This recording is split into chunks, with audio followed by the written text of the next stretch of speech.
Hello good evening everyone. तो हम लोग अभी आया डाक का एग्जीबिशन देखने। तो एग्जीबिशन का नाम है द शेप ऑफ एब्सेंट। चलिए देखते हैं। ये पूरा गैलरी रामकिंकर प्रदर्शनी कक्षा सिलीगुड़ी में है। अभी सिलीगुड़ी में बहुत कंटेम्प्रेरी गैलरी है कि तो चलिए देखते हैं पूरा एग्जीबिशन का मामला। चैनल पे जुड़ी रही ना। तो यहाँ से स्टार्ट हो रहे हैं हम लोग का फूड कार्ट। ये भी जयदीप दा का है, artist Joydeep Bhattacharya. Paper on acrylic.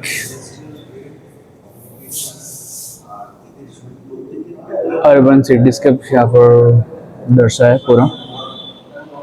Colour balance, colour के साथ शेप फॉर्म अलग अलग डिफरेंस। यहाँ पर माँ काली का भी दिखाया। तो आप देख सकते हैं पूरा बहुत ही अच्छा से दर्शाया। अलग अलग शेप्स, अलग अलग फॉर्म्स।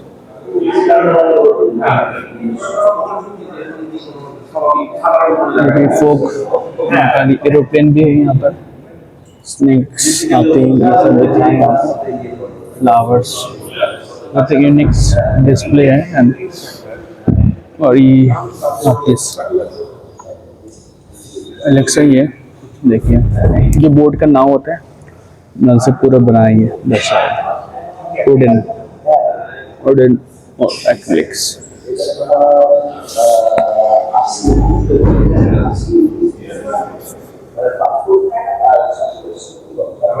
पूरा लेगी फ्लेवर पोर्ट्रेट बनाए यहाँ पर। बहुत ही अच्छा exhibition data exhibition show off ये पूरा।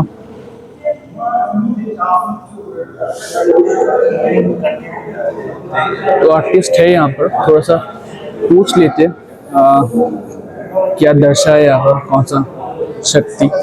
ठीक है। নমস্কার, আমার নাম বিশ্বনাথ দে। আমি কলকাতায় নিবাসী। এই কাজটা ডুয়ার্স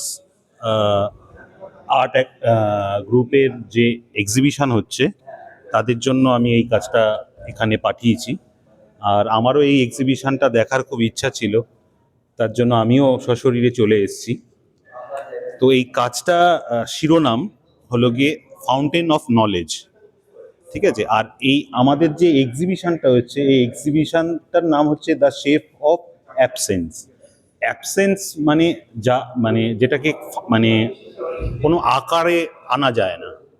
আমার এই ছবিটা জ্ঞানের কথা বলছে, মানে নলেজ। এই নলেজটাও কোনোভাবে কোনো একটা আকারে আসে না। তার জন্য এখানে আমার যে মানে ছিন্নমস্তার কনসেপ্টে ছিল হলো কি, মা ছিন্নমস্তা তার শিরচ্ছেদ করে রক্ত বের করছে, কিন্তু আমি এখানে জ্ঞান কুণ্ডলী দিয়ে এটাকে জ্ঞানের বহিঃপ্রকাশ করছি।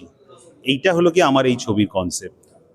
আর এখানে আমরা যে মা ছিন্নমস্তা যে রিপুঞ্জয়ী, মানে আমাদের যে 5 রিপু আছে সেই রিপুকে যে জয় করে ফেলেছে, সেই রিপুঞ্জয়ীর প্রতীক হিসাবে মা ছিন্নমস্তার এই কনসেপ্ট আমি ডেভেলপ করেছি।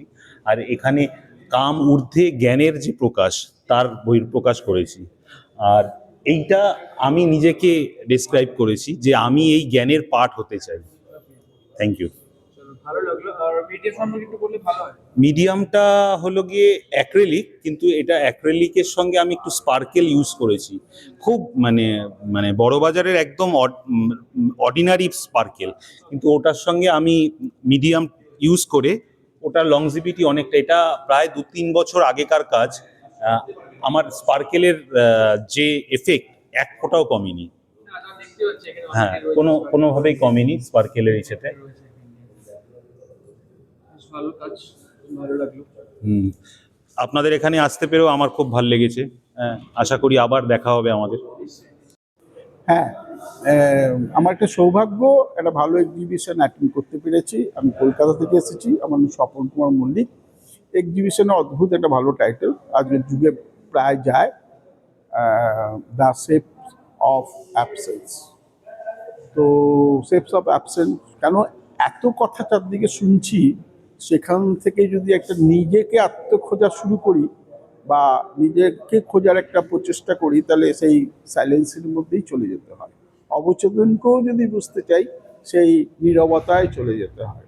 তো সেই নীরবতা থেকেই আমার ছবি দ্য আর্কিটেকচার অফ সাইলেন্স, মানে আমার ভেতরে যে আর্কিটেক্ট তৈরি হচ্ছে, মানে কল্পনার আর্কিটেক্ট বা ভাবনার আর্কিটেক্ট যে তৈরি হচ্ছে, সেটা ভিজিবল নয়, সেই অবচেতনটাকেই আমি তুলে ধরার চেষ্টা করছি।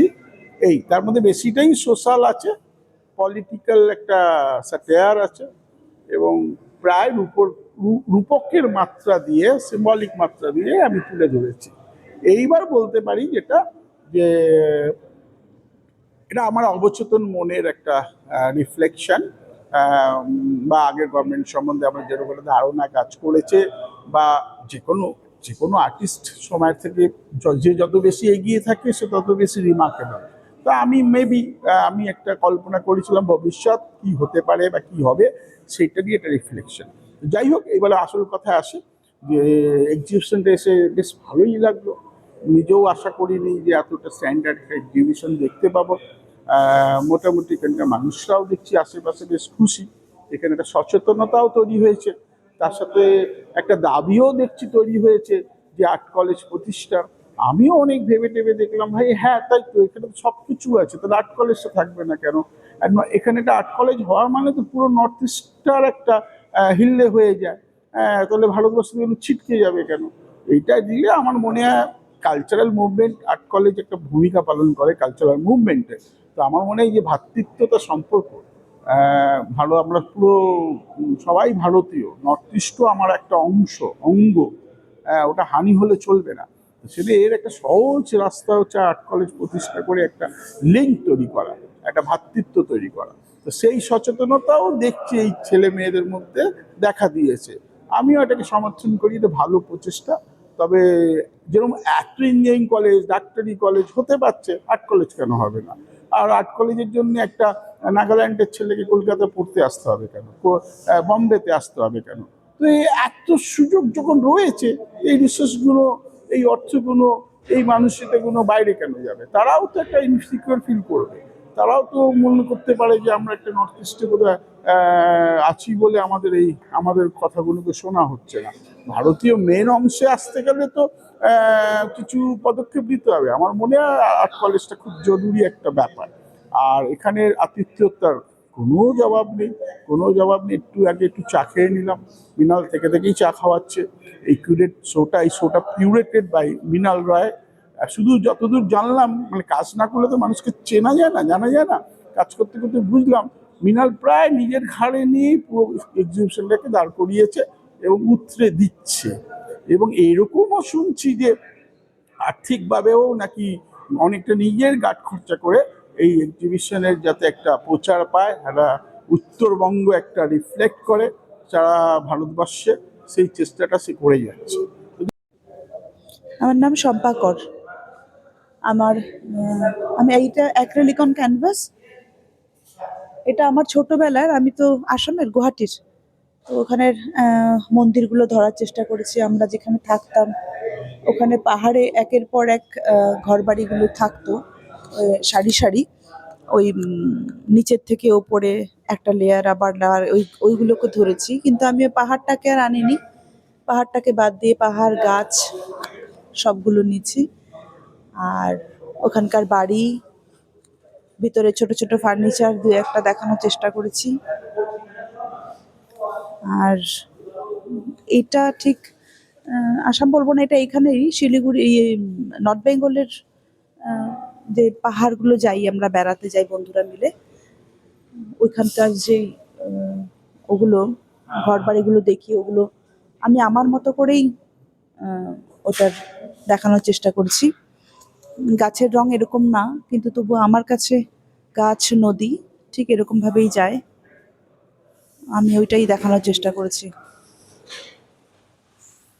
আর এটা একদম আমার ছোটবেলায় আমরা যেখানে থাকতাম, মালিগাঁওতে, ওখানে এই ঘরটা আমি ভাবি যে এটা আমার ঘর, এই ঘরটাতে আমরা থাকতাম।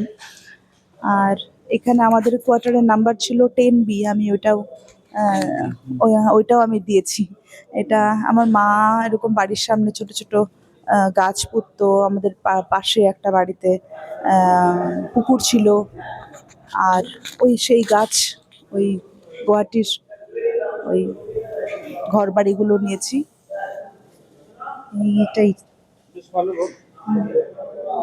কতদিন লেগেছে একটা দিনের কাজ করতে? হ্যাঁ, তো অনেক দিনই লাগে। প্রতিদিনই বসি, আস্তে আস্তে আস্তে আস্তে কাজ ইমপ্রুভ করে হতে থাকে, অনেক দিনই লাগে। ধন্যবাদ। এক্সিবিশন তো এক্সিবিশন তো খুব ভালো হয়েছে, খুব ভালো মানেরই এক্সিবিশন। এই তো আজকে শেষের দিন, এখন সব ছবি খোলা হচ্ছে। হ্যাঁ হ্যাঁ হ্যাঁ।